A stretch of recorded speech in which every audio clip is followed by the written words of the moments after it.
Bismillahirrahmanirrahim. Alhamdulillahirabbil alamin. Wassalatu wassalamu ala asyrafil anbiya'i wal mursalin wa ala alihi wa sahbihi ajma'in. Rabbi shrah li sadri wa yassir li amri wahlul 'uqdatam min lisani yafqahu qawli. Subhanaka la ilma lana illa ma 'allamtana innaka antal alimul hakim. Wa la haula wa la quwwata illa billahil aliyil azim. Amma ba'd. Alhamdulillah, setinggi-tinggi kita rafa'kan syukur kehadrat Allah Subhanahu wa taala dengan taufik dan hidayah daripada Allah.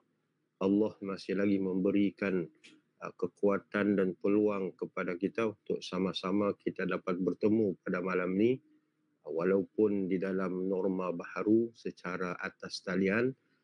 Mudah-mudahan kita sentiasa dikurniakan kebaikan. May yuridillahu bihi khaira yufaqihu fid din. Nabi SAW menyebut dalam hadisnya bahawa sesiapa yang Allah Ta'ala berkehendak padanya akan kebaikan, Allah Ta'ala akan memberikan kepadanya kefahaman agama. Mudah-mudahan majlis kita pada malam ini insya-Allah mendatangkan kebaikan kepada kita.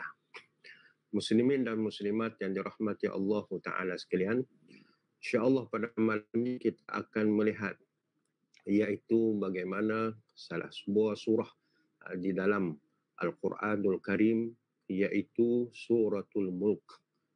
Kita akan melihat tafsir berkaitan dengan ayat pertama sehingga ayat kelima di dalam surah Al-Mulk ini. Muslimin dan muslimat yang dirahmati Allah Ta'ala sekalian, surah Al-Mulk merupakan surah yang ke-67 di juzuk yang ke-29. Surah yang pertama di juzuk yang ke-29 mempunyai 30 ayat. Bermula di muka surat 562 bagi Al-Quran Rasam Osmani. Dan surah ini tergolong dalam surah Makkiyah, iaitu yang diturunkan di Mekah. Muslimin dan muslimat yang dirahmati Allah Ta'ala sekalian, sebagai gambaran umum, di dalam ayat pertama sehinggalah ayat kelima dalam surah Al-Mulk ini, sebelum kita berbicara lebih panjang segi sudut tafsirnya, yang mana ayat pertama sehingga ayat kelima ini menceritakan tentang bukti kekuasaan Allah Subhanahu wa Ta'ala.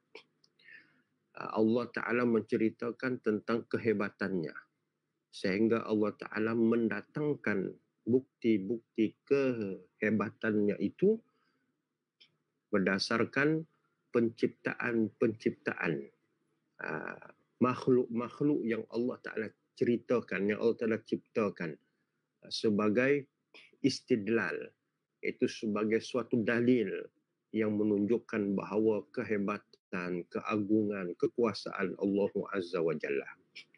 Antaranya bagaimana Allah Ta'ala menyentuh berkaitan dengan penciptaan langit. Kemudiannya langit itu Allah Ta'ala hiasi dengan pelbagai makhluk-makhluk yang ada. Contohnya planet-planet, bintang-bintang dan sebagainya.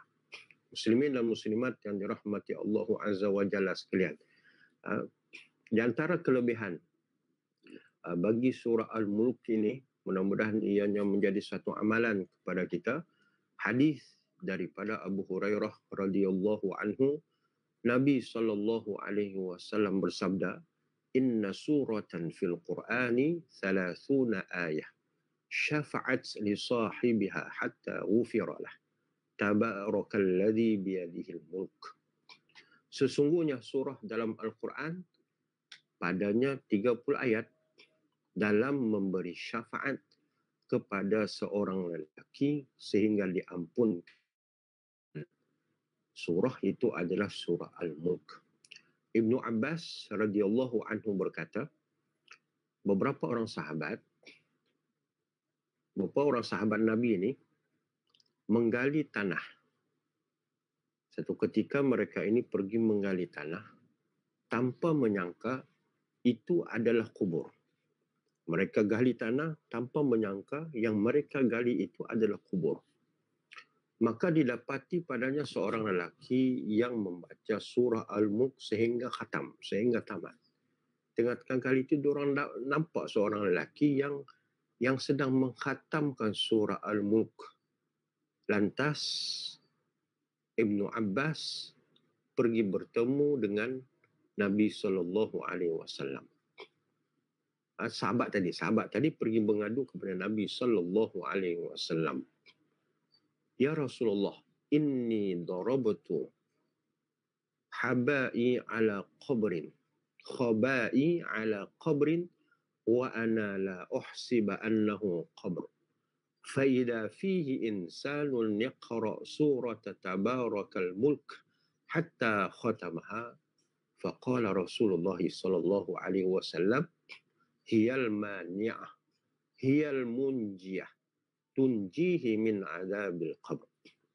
Ya Rasulullah, sesungguhnya aku menggali tanah tanpa aku menyangka itu adalah kubur. Dan aku dapati seorang lelaki membaca surah Al-Mulk sehingga khatam. Maka Nabi SAW menjawab, ada penegah, mani'ah iaitu penegah, penyelamat, munji'ah, munji'ah maknanya penyelamat, yang tunji min adabil qabr, yang menyelamatkan tuannya daripada azab kubur. Hadis ini riwayat At-Tirmizi. Syekh Al-Mubarakfuri berkata, Al-Mani'ah adalah menegah dan menyelamatkan daripada azab kubur atau sebarang maksiat yang mewajibkan hukuman azab kubur. Ini disebut dalam Tuhfatul Ahwazi. Menyebutkan bahawa di antara kelebihan orang yang beramal dengan membaca surah Al-Mulk ini sehingga habis, iaitu orang ini akan mendapat syafaat. Syafaat bagaimana? Mereka ini dijauhi daripada azab kubur. Muslimin dan muslimat yang dirahmati Allah Ta'ala sekalian. Kita tengok tafsir ayat yang pertama. Allah Subhanahu wa Ta'ala berfirman, Tabarakalladzi biyadihil mulku wa huwa ala kulli syai'in qadir. Maha berkata-kata serta maha tinggi kelebihannya Tuhan yang menguasai pemerintahan dunia dan akhirat. Dan memanglah dia maha berkuasa atas setiap sesuatu. Ayat ini menunjukkan satu isyarat yang cukup besar, iaitu berkaitan dengan dasar Islam, iaitu akidah. Allah menyebut Allah itu maha berkuasa. Allah itu maha tinggi. Allah itu yang menguasai, dia dihil mulk, menguasai pemerintahan, bukan setakat dunia, tapi akhirat. Keseluruhan makhluk. Allah maha berkuasa. Kalau kita melihat sedikit balaghah dalam ayat ini, Allah menyebut biyadihil mulk. Ini sebagai isti'arah tamthiliyah. Lafaz yad itu biyadi. Yad, lafaz yad itu sebagai majaz. Adapun al-mulk itu bermakna hakiki. Maknanya bila sebut yad itu, ialah kalau kita dalam bahasa Melayu, yad ini adalah tangan. Itu sebagai majaz yang membawa makna kekuasaan. Kekuasaan Allah memiliki segala pemerintahan dunia dan akhirat. Bermakna ayat pertama ini menggambarkan kepada kita Allah Ta'ala nak mulakan cerita tentang kekuasaan Allah. Bermakna satu isyarat yang Allah Ta'ala nak berikan kepada kita. Selepas ini Allah nak ceritakan bagaimana kekuasaan Allah Ta'ala itu. Muslimin dan muslimat yang dirahmati Allah Ta'ala sekalian. Bila sebut Allah ini maha berkuasa, maka sudah pasti dia mengatur, dia mengurus segala apa yang ada pada alam ini. Alam ini maknanya makhluk-makhluk yang ada. Selain daripada Allah Ta'ala, itu disebut sebagai alam. Alam ini maknanya makhluk-makhluk yang Allah Ta'ala ciptakan. Maka maha kuasanya Allah Ta'ala ini, iaitu bila mana mengatur, mengurus, mentadbir segala-galanya. kalimah tabaraka, menunjukkan bahawa maha luhur dan maha agungnya Allah Subhanahu wa taala. Ini disebut di dalam kitab Tafsirul Munir sebagai puncak kesempurnaan dan keagungan Allah Subhanahu wa taala. Tidak boleh kita menyandarkan tabarak ini, kalimah tabaraka ini, melainkan hanya disandarkan kepada Allah Azza wa Jalla. Tabarakallah. Biasanya kita, orang kata yang ahli-ahli falak, yang biasa meru'ya, biasa melihat fenomena alam, akan melafazkan sesuatu, kita nampak fenomena alam, dapat melihat fenomena yang lain, maka akan keluar daripada mulut kita tabarakallah, menunjukkan bahawa maha sempurnanya Allah, maha kuasanya Allah, kesempurnaan yang di tahap yang paling tinggi. Jadi muslimin dan muslimat yang dirahmati Allah Ta'ala sekalian, maka dalam ayat ini, ayat pertama dalam surah Al-Mulk ini membawa makna, iaitu menunjukkan tiga hal. Yang pertama, Allah Subhanahu wa taala maha luhur, maha agung dari semua makhluk. Ayat yang pertama ini. Yang kedua, Allah Subhanahu wa taala adalah mentadbir segala alam ini, langit, bumi, apa-apa yang ada di langit keseluruhannya, apa yang ada di bumi, dunia sehingga akhirat. Ini urus tadbir Allah Azza wa Jalla. Yang ketiga, Allah Subhanahu wa taala pemilik kekuasaan dan pemilik yang mutlak atas sesuatu. Biyadihil mulk. Allah Ta'ala pemilik segala-galanya. Kita pun sebagai makhluk ini adalah milik Allah. Alam ini adalah milik Allah. Matahari yang bercahaya itu adalah milik Allah. Langit itu adalah milik Allah. Ini persoalan berkaitan dengan akidah. Itulah kalau kita sebagai orang kata di kalangan pemain-pemain falak ni, bila mana Allah Subhanahu wa taala, bila mana kita meru'yah, contohnya ru'yatul hilal di hujung bulan, nak menetapkan awal hijriah, awal bulan hijrah itu, tengok anak bulan, tengok paginya elok cahaya, orang kata cuaca cantik, petangnya pula tengok cuacanya cantik, Masya Allah, Tabarakallah. 3 minit ataupun seminit sebelum terbenamnya matahari, kermap hujan turun. Kelebap awan tebal. Kalau orang yang tidak meletakkan bahawasanya melihat ayat pertama ini sebagai menunjukkan kekuasaan Allah Ta'ala, maka di sana dia akan merasakan dirinya amat kecewa. Kenapa? Allah, aku dah bersedia dah seminggu sebelum ni. Tetapi akhir sekali cuaca tak baik, maka kita rasa berputus asa. Sebenarnya tidak. Kerana apa? Sebab yang memiliki mentadbir alam ini adalah Allah Azza wa Jalla. Termasuklah cuaca. Rata-ratanya kalau kita melihat tentang guru kita yang bercakap tentang fenomena alam, bercakap tentang ialah apa-apa fenomena alam, bila dikaitkan dengan cuaca, maka kita akan angkat tangan. Cuaca bukan di bawah kuasa kita. Cuaca itu adalah di bawah kuasa Allah Azza wa Jalla. Jadi mengambil makna bahawa betapa hebatnya Allah Subhanahu wa taala yang disebut dalam surah Al-Mulk ayat yang pertama. Kita masuk ayat yang kedua. Allah Subhanahu wa taala berfirman, "Allazi khalaqal mauta wal hayata liyabluwakum ayyukum ahsanu amala wa huwal azizul ghafur."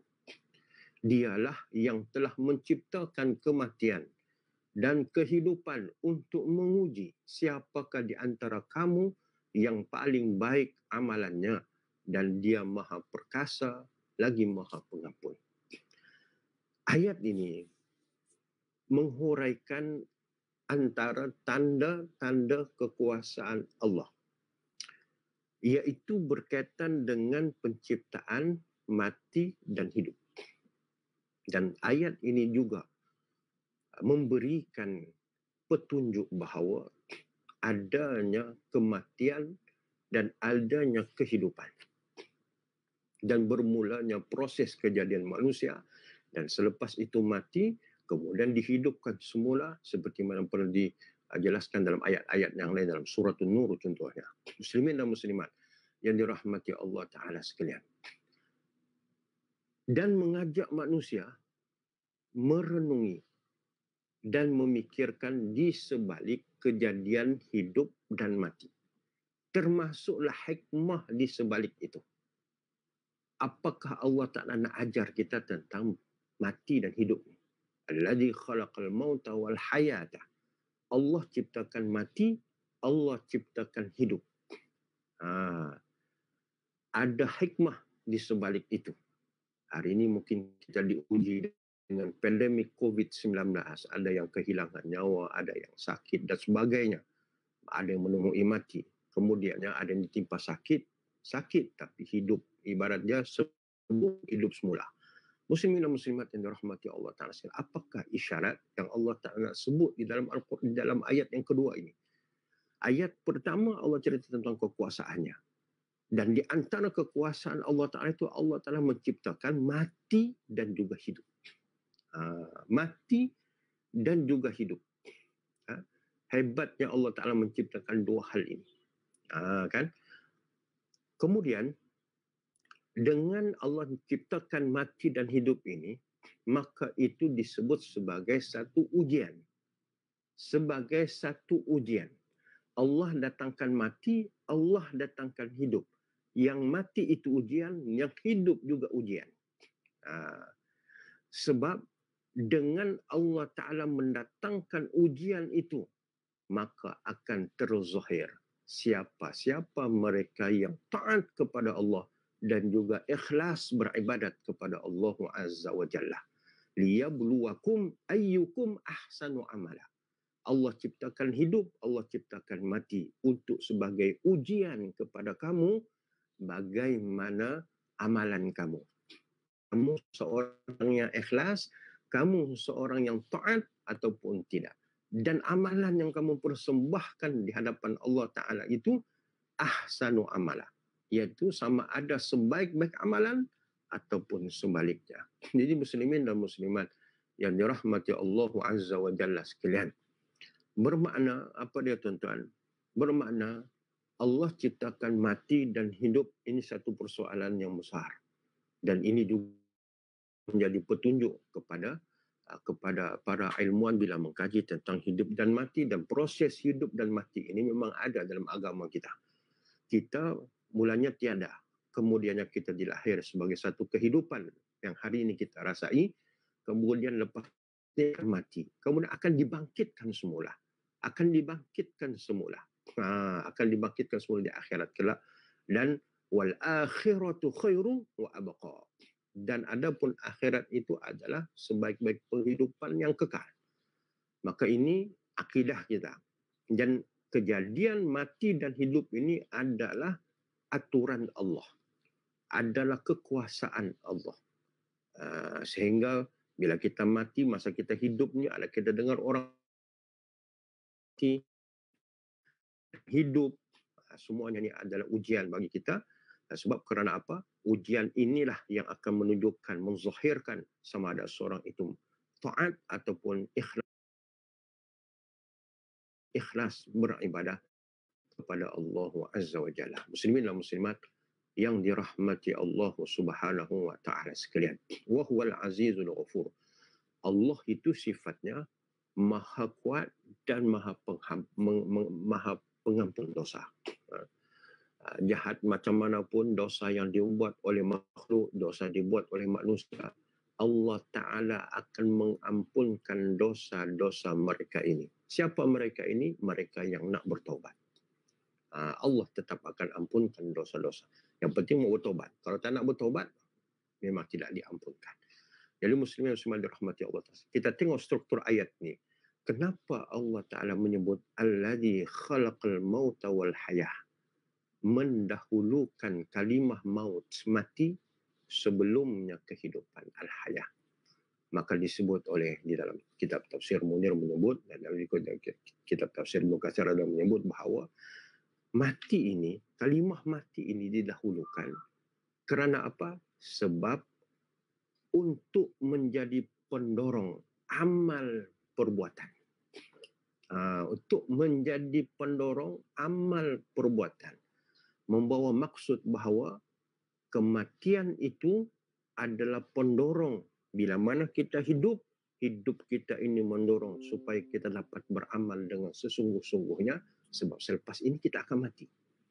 Allah meletakkan kematian di depan sebagai pendorong kepada kita bahawa setiap amalan yang kita akan buat, kita akan mati, dan inilah amalan-amalan yang kita buat masa hidup ini, kita akan berjumpa bertemu dengan Allah Subhanahu wa taala. Muslimin dan muslimat yang dirahmati Allah taala sekalian, juga mafhum daripada hadis Nabi SAW menyebut, siapakah orang yang cerdik? Orang yang cerdik itu bukan adanya ialah apa-apa sijil sekalipun, tetapi orang yang cerdik, kata Nabi SAW, zikrul maut, iaitu mereka yang sentiasa mengingati mati. Muslimin dan muslimat yang dirahmati Allah taala sekalian. Maka ayat kedua ini antara bukti kekuasaan Allah Azza wa Jalla, iaitu penciptaan, mati dan juga hidup. Kita masuk tafsir ayat yang ketiga. Allah Subhanahu wa taala berfirman, "Alladzi khalaqa sab'a samawatin tibaqa. Ma tara fi khalqir rahmani min tafawut, farji'al basara hal tara min futur." Dialah yang telah mengaturkan kejadian 7 petala langit dan berlapis-lapis. Engkau tidak dapat melihat pada ciptaan Allah yang Maha Pemurah itu sebagai keadaan yang tidak seimbang dan tidak munasabah. Jika engkau ragu-ragu, maka ulangilah pandanganmu. Dapatkah engkau melihat sebarang kecacatan? Muslimin dan muslimat yang dirahmati Allah Subhanahu wa taala sekalian. Jadi ayat ini juga mendatangkan bukti kehebatan Allah Subhanahu wa taala, keagungan Allah taala. Tadi ayat kedua cerita tentang mati dan hidup. Ayat yang ketiga ini cerita Allah taala menciptakan sab'a samawat tibaqa. Allah taala ciptakan langit itu berlapis 7. Allah ciptakan langit ini berlapis-lapis. Sab'a samawat, 7 lapis. Kalau kita tengok penciptaan langit ni, kita pun tak boleh nak fikir macam mana. Kita mengimbau kembali peristiwa Isra' wal Mi'raj Nabi. Nabi diisra'kan dari Masjidil Haram ke Masjidil Aqsa. Kemudian dimi'rajkan dari Masjidil Aqsa ke Sidratul Muntaha. Juga melalui tingkatan-tingkatan langit. Diceritakan tingkat 1, tingkat 2, tingkat 3, tingkat 4. Tapi bagaimana tingkatan-tingkatan langit tersebut?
itu Nabi mencapai langit yang paling tinggi disebut sebagai Sidratul Muntaha.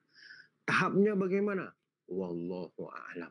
Hebatnya, hebatnya.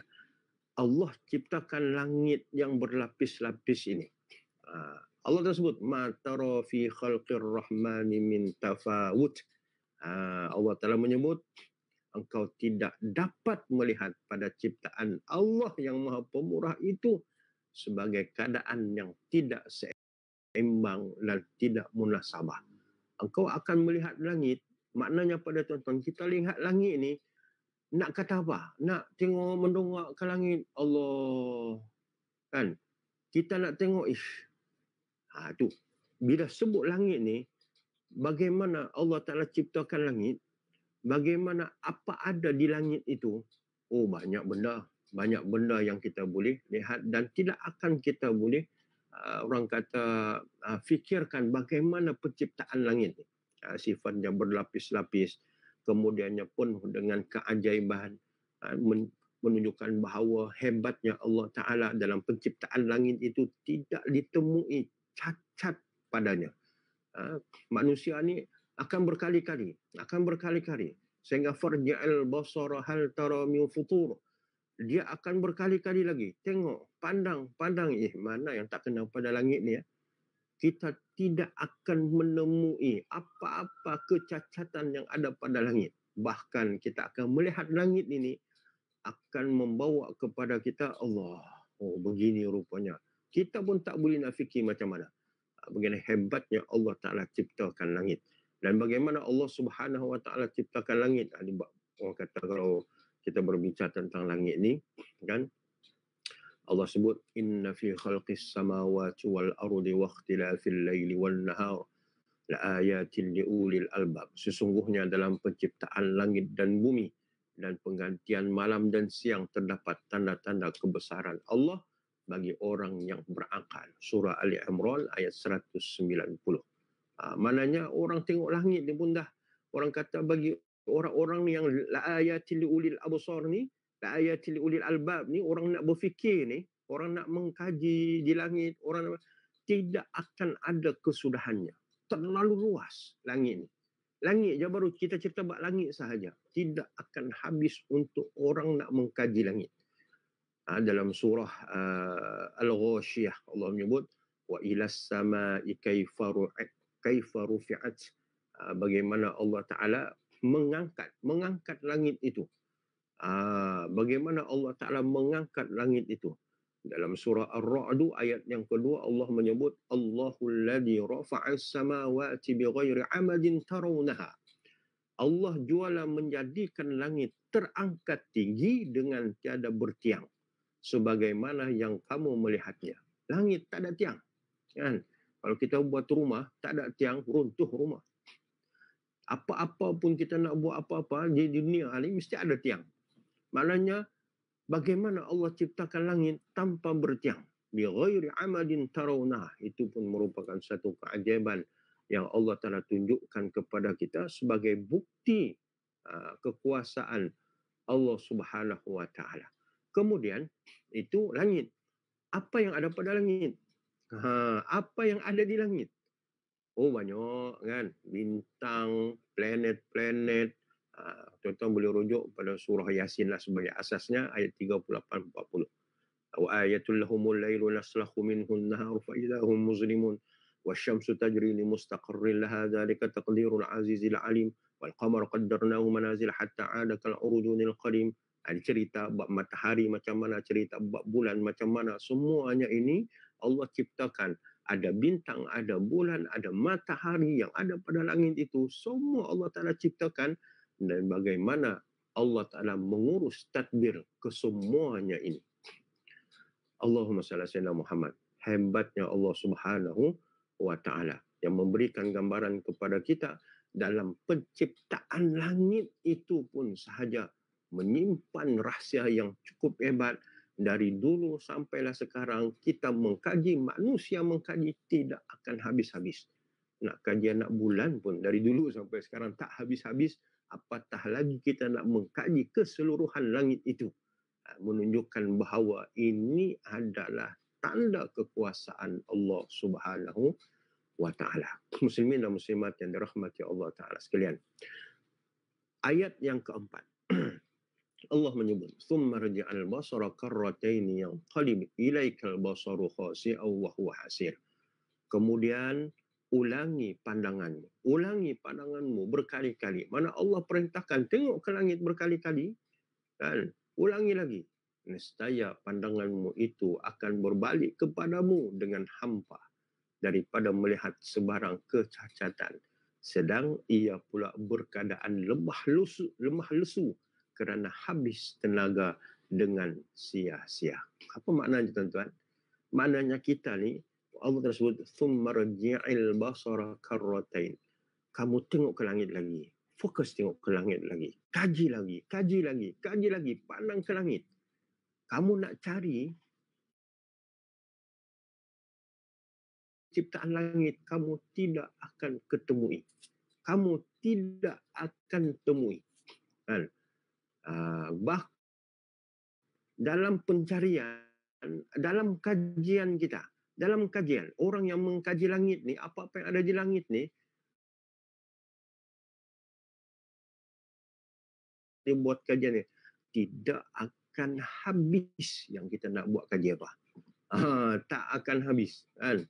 Nak kaji buruj ni, nak kaji bintang ni, nak kaji galaksi ni, nak kaji planet yang ni. Dan dululah kata Pluto termasuk sistem suria, ni pula dibuang tendang pula. Lepas tu ambil balik. Itu orang mengkaji. Tak habis.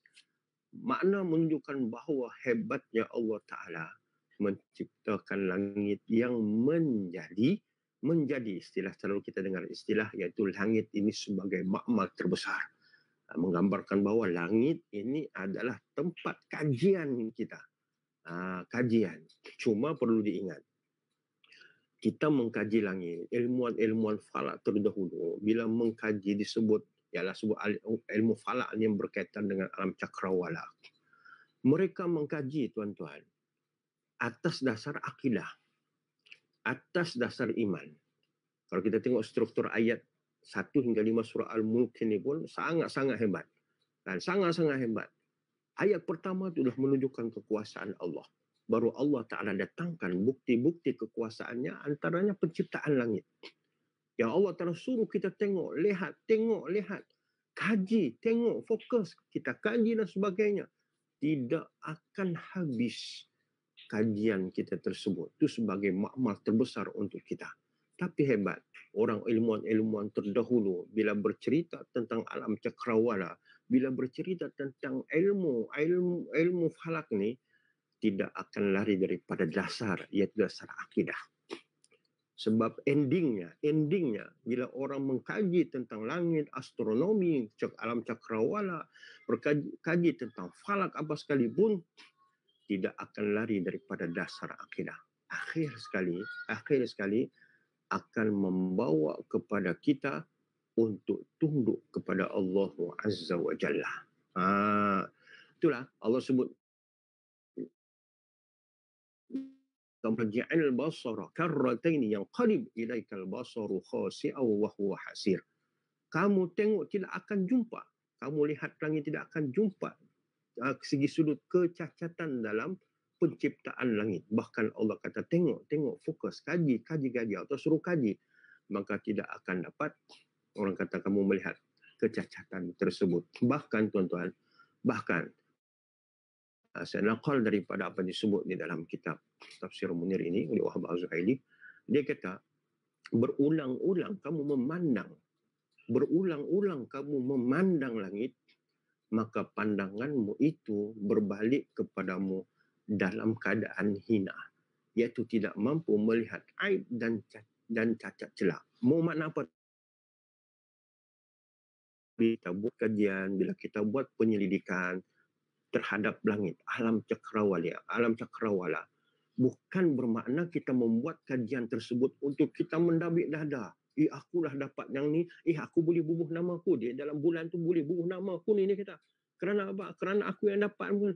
Bukan itu semata-matanya kita menunjukkan kehebatan diri.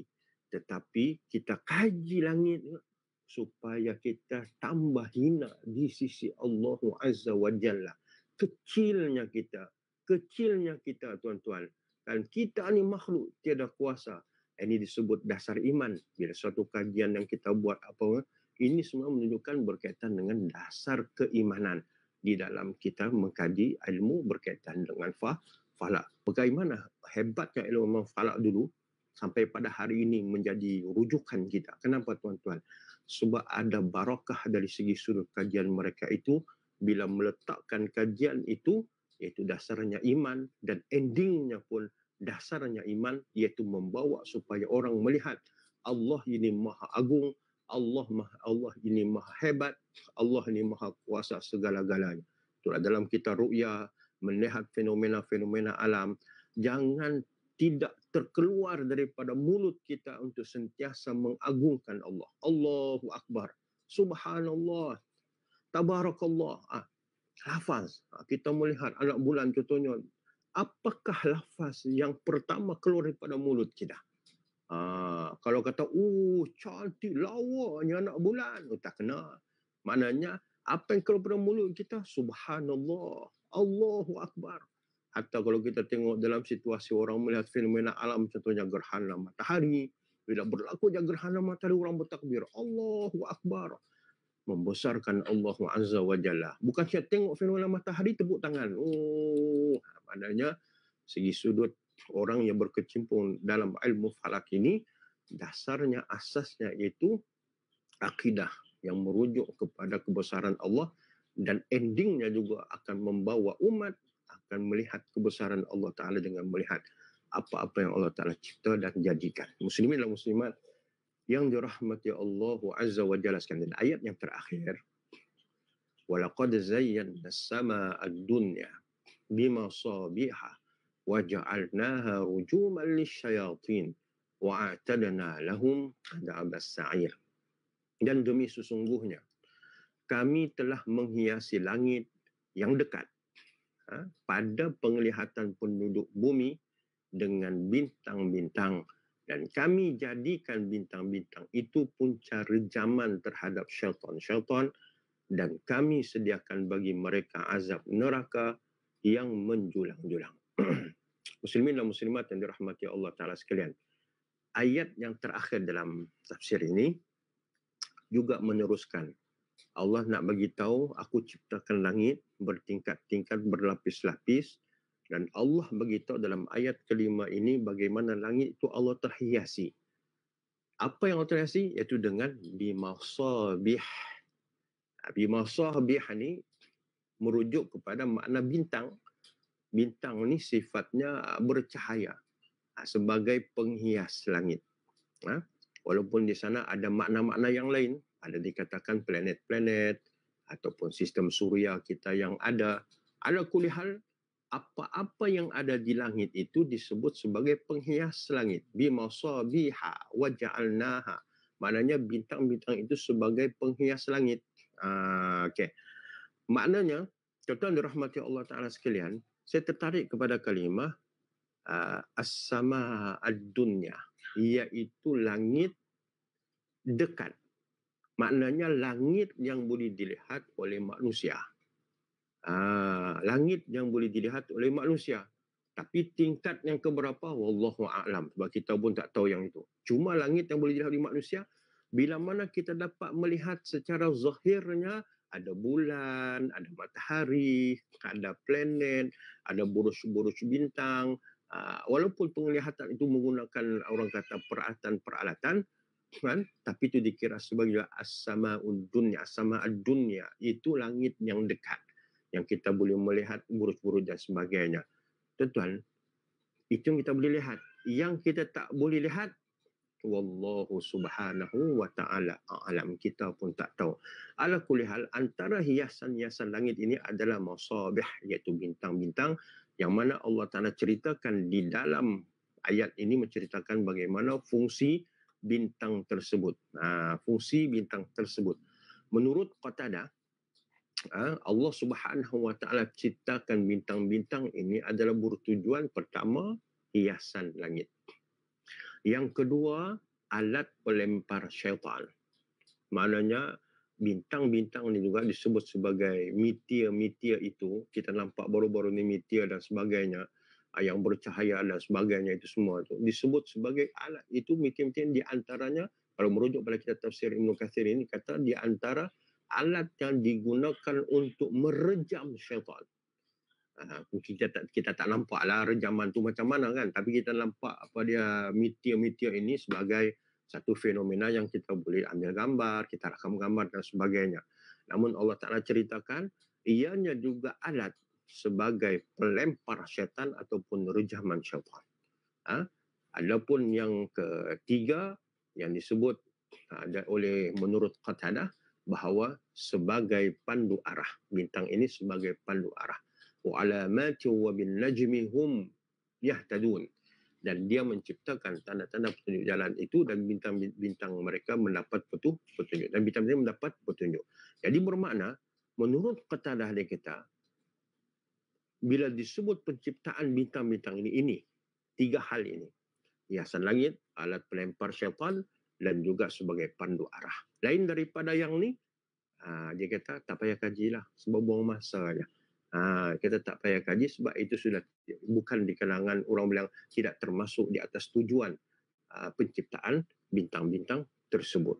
Wallahu subhanahu wa ta'ala. Alhamdulillah, secara kesimpulannya, bahawa ayat pertama sehingga ayat kelima ini Allah menzahirkan, Allah subhanahu wa ta'ala menyatakan kehebatan, keagungannya, sehingga Allah Ta'ala mendatangkan istidlal, mendatangkan dalil dengan mendatangkan contoh-contoh penciptaannya. Allah Ta'ala ciptakan mati, Allah